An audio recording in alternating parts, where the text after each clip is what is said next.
You don't want to touch this, I guarantee it. No, it is really cold out there this morning, and depending on where you are, you do have some icy, slick conditions. In fact, 64 school delays right now running at the bottom of your screen.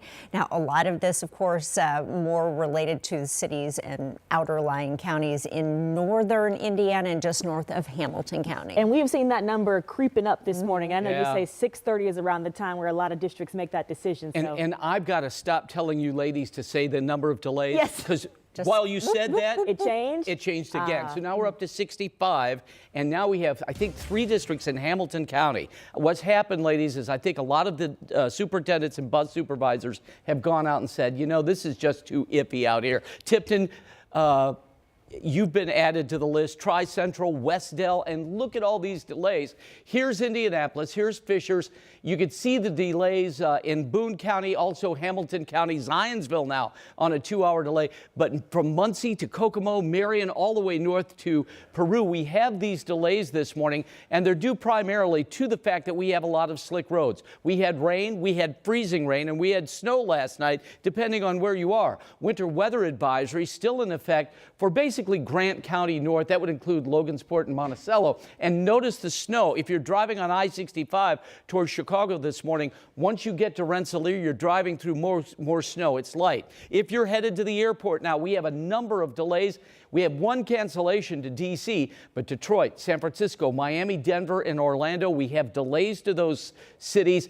Please check your app if you have a flight going out or are picking someone up at the airport, because I do think we may add a couple of delays later on this morning because of the weather around the country. Icy, slick roads north of Indianapolis this morning, though we have had some side roads and parking lots, places like that have had iced over conditions this morning. Everybody is below freezing. That's the problem. 27 in Indy. Carmel now at only 24. Zionsville and Greenwood at 25. It's 28 in Bloomington, 30 degrees in Richmond and Shelbyville this morning.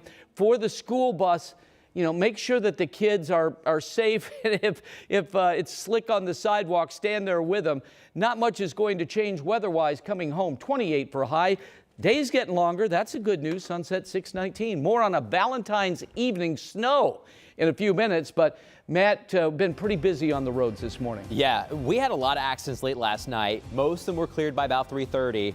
And now we're almost done with this one. I think the state trooper just left here just a moment ago. But we had an accident on I-65 in the northbound lanes as you're approaching 69 and Benford Boulevard. These folks are hopping onto 69. They're fine, but it's this lane that where you stay on 465 that's been slow. Looks like we do have a semi truck kind of parked there for a second, but the accident has been cleared. All right, good morning. Home of the hot dogs, Frankfort, Indiana. We've got a 2-hour school delay. You can see why. We've got a lot of the icy and snow patches on the roads, and this is what we're waking up to north of Indy.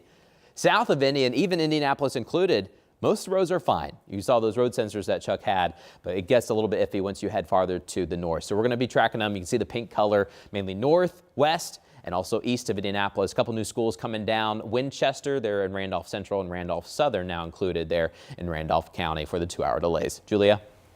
Well, this morning, a grieving family has some closure after a long 3-year ordeal. Orlando Mitchell finally found guilty in the murder of his ex-girlfriend, Crystal Walton, outside of a West Side daycare. 13 News was in the courtroom just as that verdict came down yesterday after about an hour. This morning, our Anna Chalker is in studio with the reaction from Crystal's father on that verdict. Good morning. Good morning, ladies. Walton's father says they were glad to hear that verdict, but they know this won't bring her back. Like you said, the jury deliberated for over an hour yesterday and rejected the defense's argument that Mitchell shot and killed Walton in sudden heat in September of 2022. Now, the video you're seeing is of Mitchell during other court appearances. Cameras were not allowed inside this trial, but on the second day of the trial, prosecutors showed security video from the daycare security camera showing Mitchell staked outside of that daycare waiting for Walton to drop off her 2 kids, including his 1-year-old son. The video also shows Mitchell ambush her, and as she walked back to her car, that's when he shot and killed her. The jury also heard from police officers who found and arrested Mitchell hours after the shooting. They say he asked them to shoot them in the head. Mitchell's family says all of the evidence shown at this trial proved everything the jury needed for that guilty verdict. we're jumping for joy on the inside, but at the same time, we're still trying to figure out why this, what we call due process, hurts so bad, and how it affects, families just like ours. The defense argued in this case Mitchell snapped because he was not allowed to see his son. The jury also found Mitchell guilty of violating a protection order. Now Mitchell will be sentenced on April 1st for this case, when Walton's family will return and they will speak on her behalf during this. Yeah, heartbreaking still, but some justice and closure for that family. For sure. Thank you. Well, this won't be the last time Orlando Mitchell will be involved in a murder trial. He is also accused of killing a Marion County Sheriff's deputy. Investigators say that he attacked this deputy, John Durham, in July of 2023. And Deputy Durham had just taken Mitchell for medical treatment. It was for an injury that he received when he was shot by Metro Police as they tried to arrest him after Crystal Walton's murder. The Marion County Prosecutor's Office is seeking the death penalty against Mitchell for Deputy Durham's death. He is expected to go on trial for that murder in August of next year. I didn't lose hope. I just let it lie where it lie, and I just left it with God. More than a year after Crystal Connor's daughter's murder, there is finally a break in the case. A 19-year-old man is now facing charges. Tyrese Rendell is accused of killing Ariel Calhoun a year ago. This happened not too far from where she lived with her mother, also near Hague Road and East 75th Street. Court documents revealed that there are phone records and social media allegedly tying Rendell to her death. Connor says she did not give up hope. Sometimes we don't have enough of whatever the homicide detectives or whatever the prosecutors need. And so I know that can be a delay in things. Rendell is expected to be in court this morning. We, of course, will be there and share any new developments in the case. Well, today marks 8 years since Libby German and Abby Williams were murdered in Delphi, Indiana. We know this case garnered so much attention here nationally, even when the two girls were reported missing February 13th, 2017. After a massive search, police discovered their bodies just a day later near the Monon High Bridge. The girls had been stabbed and killed. Police and the FBI tracked down lead after lead, releasing sketches, audio, and video from the crime scene.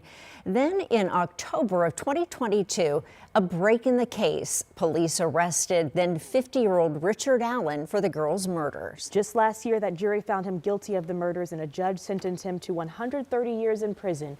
But in just the past month, Allen and his defense team have filed a motion to correct errors, they say, citing inaccuracies in the case and false evidence used in court. Our 13 Investigates team is now tracking these filings and the possibility of Allen actually appealing his conviction. We have all of our coverage on this case for you from day one.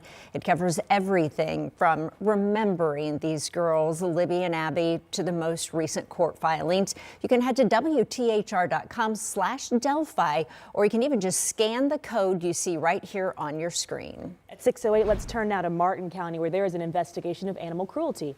The sheriff's office posted photos on social media showing several horses here living in poor conditions, one in such bad shape that it unfortunately had to be put down. The sheriff's office called in Donnie Zimmerman to a home in Shoals. He owns a ranch and a nonprofit that helps take care of horses just like this. The animals had severe scars from walking through deep frozen mud. They also had little access to food and water. Police did arrest 3 people who they say are responsible for taking care of the horses.